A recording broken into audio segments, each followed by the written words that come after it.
Précédemment, dans TV à QTJ. Trouvez l'intrus chez vous et éliminez-le. Il est où ce con? Je crois qu'on a quand même réussi à le calmer. Tu veux dire qu'il est coincé là-dedans? Esprit, es-tu là? C'est moi, face d'OP. Parce que vous êtes capable de causer? Qu'est-ce qui vous est arrivé? Tout commence comme ça. Imaginez-vous dans un pays où la mer, la terre, la roche et le vent se mêlent et se répondent. Au son de la cornemuse, vous êtes plongé au Moyen-Âge, en terre d'Écosse, la terre de ma famille. Plongez dans les souvenirs de mes ancêtres et découvrez leur histoire.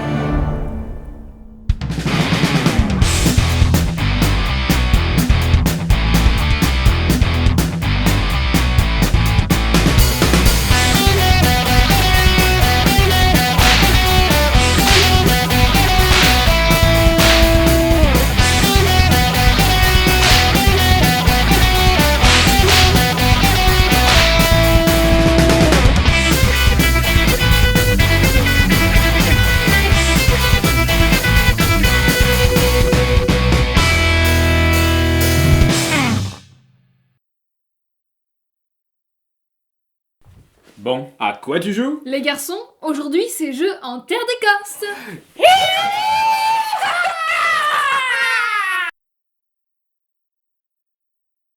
Isle of Skye, de Laird à Roi. Isle of Skye est un jeu d'Andreas Pelikan et Alexander Pfister, illustré par Clemens Franz. Il est édité et distribué en France par Funforge. Ce jeu est sorti en 2016. Alors, Isle of Skye, c'est quoi? C'est moche. Isle of Skye, c'est surtout un jeu de placement de tuiles. Encore? Oh, mais vous avez pas fini de me pourrir toutes mes intros comme ça? Va jouer de la cornemuse ailleurs! Effectivement, Isle of Skye est un jeu de placement de tuiles qui ressemble à un certain nombre de jeux que l'on connaît déjà. Disons qu'un peu de Carcassonne à voyager en Écosse, voilà.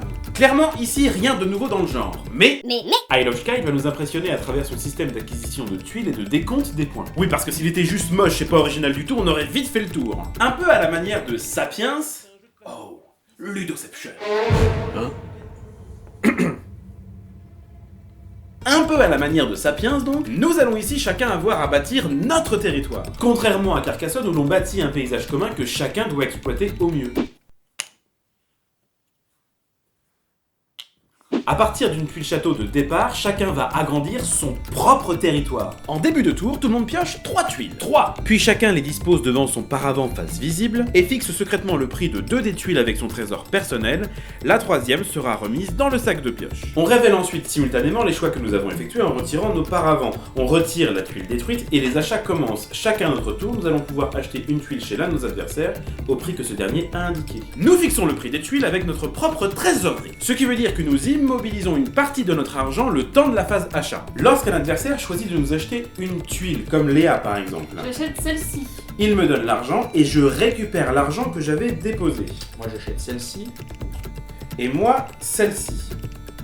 Si comme ici, il reste des tuiles aux joueurs, ils sont obligés de les prendre pour eux et de mettre à la banque l'argent qu'ils avaient déposé. Les tuiles sont alors placées. Les règles de pose sont les mêmes que dans tout jeu de placement de tuiles. Sauf la continuité des routes. On est en Écosse et une route ça peut très bien s'arrêter net. Donc ça peut donner ça.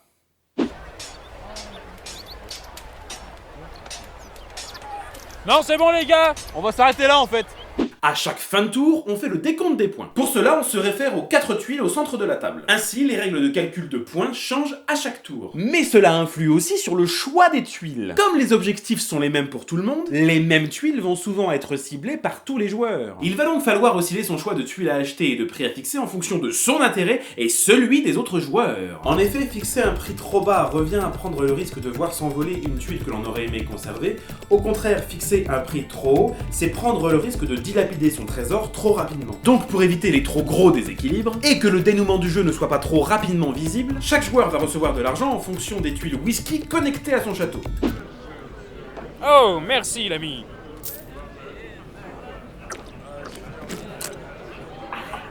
Et un renflouement automatique est délivré aux joueurs les plus en retard. Allez, ça me fait plaisir. Au bout du 6e tour, le joueur avec le plus de points remporte la partie. Alors oui, le jeu n'est pas très beau. Le matériel est terne et la boîte est on ne peut plus simple. Mais le jeu est vraiment intéressant grâce à son mécanisme original. Et il apporte un peu de fraîcheur dans un genre un peu éculé où le roi reste le fameux Carcassonne. On a ici un jeu complet qui n'est pas encore noyé dans 10 000 extensions, et dont la rejouabilité est encore plus marquée qu'avec d'autres jeux du même style, puisque dans chaque partie nous aurons à compter les points différemment, grâce aux 16 tuiles score. Et c'est pas dommage.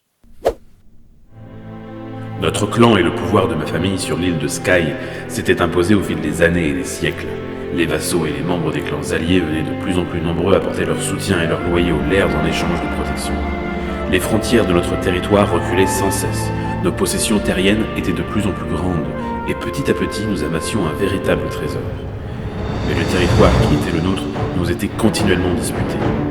En 1718, la guerre des clans était à nouveau à son plein en terre d'Écosse, et la chute de mes ancêtres s'annonçait alors. Les Écossais sont têtus, et jusqu'au bout, ils se sont battus.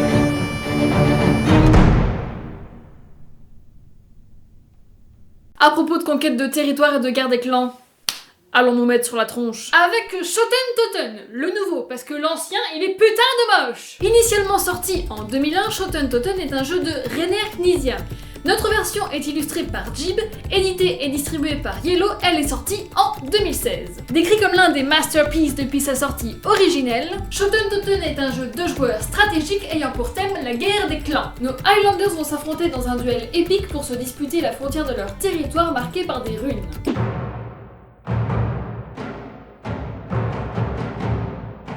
Et pour ce faire, nous allons avoir un matériel simple et efficace. Un jeu de cartes.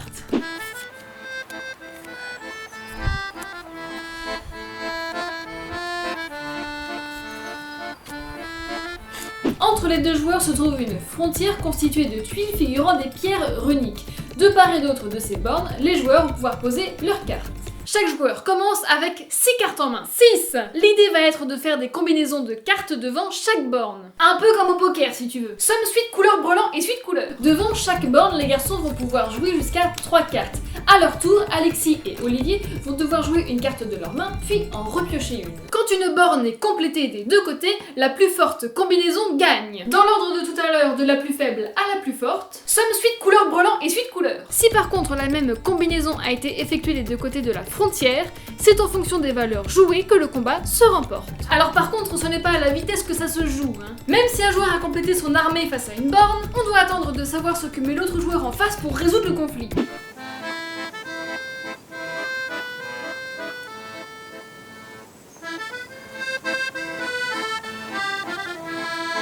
Sauf si on sait que l'autre ne pourra pas faire mieux. Dès qu'on résout un conflit, on déplace la borne du côté du vainqueur.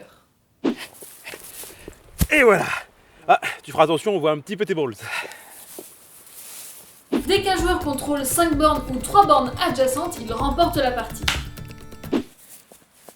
Et voilà. Bien bossé, moi. Whisky. Simple, percutant et efficace, Shoten Toten est un jeu d'anticipation dans lequel on avance dans un premier temps un peu à l'aveugle. Ce n'est qu'au fur et à mesure de l'avancement de la partie que l'on peut planifier et peaufiner sa stratégie, tout en observant quelles cartes sont déjà posées pour être sûr d'avoir le dessus avec certaines combinaisons. Faut compter les cartes quoi. La variante proposée dans le jeu ajoute aux cartes de base des cartes magiques. On va par exemple trouver la carte traître, la carte combat debout ou encore la carte porte-bouclier. Ce dernier peut être joué comme un 1, un 2 ou un 3. Cette variante permet une réelle alternative au jeu, renforce sa rejouabilité et apporte une sacrée dose de piment. Attention, retournement de situation! Les illustrations de cette dernière édition dans un style à la fois coloré et déconnant viennent parfaire le tout. Avec Shoten Toten, nous avons sûrement le mélange le plus parfait entre chance et tactique. Et ce, à travers une simple évolution et adaptation de jeux de cartes classiques. Ah, l'Écosse, la pluie, le whisky, les lacs, les lochs, les loches, les lors. Ouais.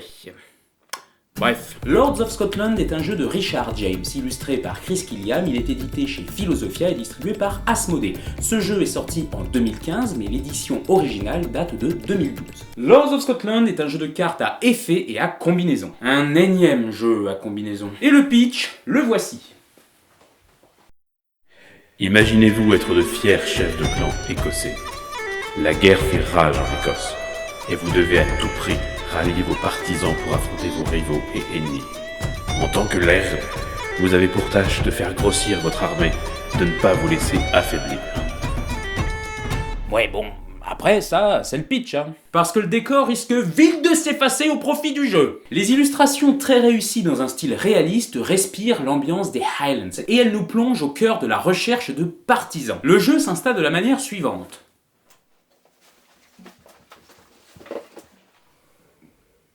Chaque joueur reçoit 5 cartes. 5 cartes sont disposées face cachée au centre de la table. On dispose autant de cartes que de joueurs face visible ici. La pioche est placée là. Et on prévoit un espace pour la défausse à côté. Une manche est faite de 5 tours. 5 Et le jeu se joue en autant de manches qu'il faut pour qu'un joueur atteigne 40 points. 40 Chaque tour, nous avons le choix entre poser une carte et en prendre une. Bon, si t'en prends une, tu la mets dans ta main et tu remplis le vide par une carte de la pioche. Face visible si elle était face visible. Face cachée si elle était face cachée. Pas compliqué. Si par contre on décide de poser une carte, on a le choix entre la poser face cachée ou face visible devant soi. Si on la place face visible, on dévoile la force de son partisan aux autres joueurs.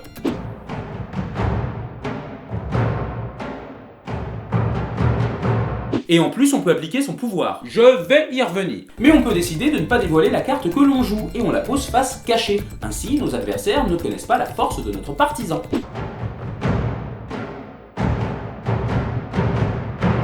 Pour appliquer un pouvoir, il suffit que votre carte soit la plus faible de toutes celles posées face visible pour le combat en cours. Ici, Léa décide de jouer sa carte face cachée. À mon tour, je décide de jouer ma carte face visible. Comme aucune autre carte n'a de valeur inférieure à la mienne sur l'ensemble de la table, je peux appliquer son pouvoir. En l'occurrence, je joue un McGill, engager un autre allié, qui permet de jouer un autre... allié.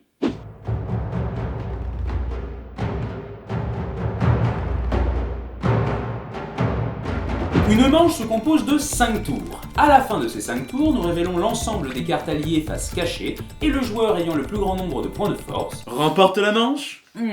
Oui. Ce dernier choisit l'un des partisans visibles. Il le place devant lui dans ce qui devient sa pile de victoire. Les autres joueurs dans l'ordre de puissance en font de même. La valeur de la carte récupérée représente le nombre de points accumulés. Et le premier qui arrive à 40 points remporte la partie. Lords of Scotland est au final un jeu de cartes un peu abstrait, dans lequel on oublie vite son décor au profit de sa mécanique. Cependant, les illustrations soignées parviennent à nous maintenir en haleine. Ce jeu présente évidemment, comme tout jeu de cartes, une part de hasard, mais celle-ci est contrebalancée avec le système de contraintes quant à l'application des pouvoirs. À chaque tour, plusieurs possibilités s'offrent à nous, et la multitude des opportunités donne au jeu un aspect stratégique qui évolue au fil des parties. Bref, pour un jeu dont on aurait pu craindre une certaine artificialité du décor et un mécanisme vu et revu, Lords of Scotland arrive à sortir son épine de chardon de la tourbe. Elle passe ma blague là? Bon, m'en vais jouer un coup de bignou, moi. Le bignou, c'est breton, du con. Rien à foutre! Et voilà, c'est tout pour nous les Ludopotes. On espère que ce voyage dans les Highlands vous a plu. On se retrouve dans un mois, mais avant ça, on n'oublie pas de liker et partager la vidéo. Tipeee, c'est par ici et ça nous aide toujours à financer nos épisodes, alors merci à vous. Et dans les commentaires, vous nous dites... Et vous, à quoi vous jouez?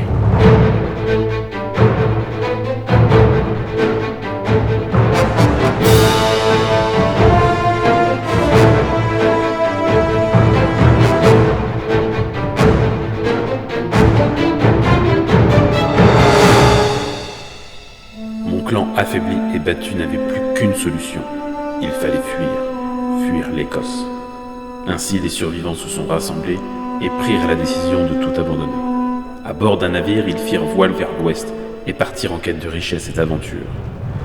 À la tête de cet équipage de fiers Écossais, un homme, mon ancêtre direct, celui que l'on connaît aujourd'hui sous le nom de Capitaine McGill.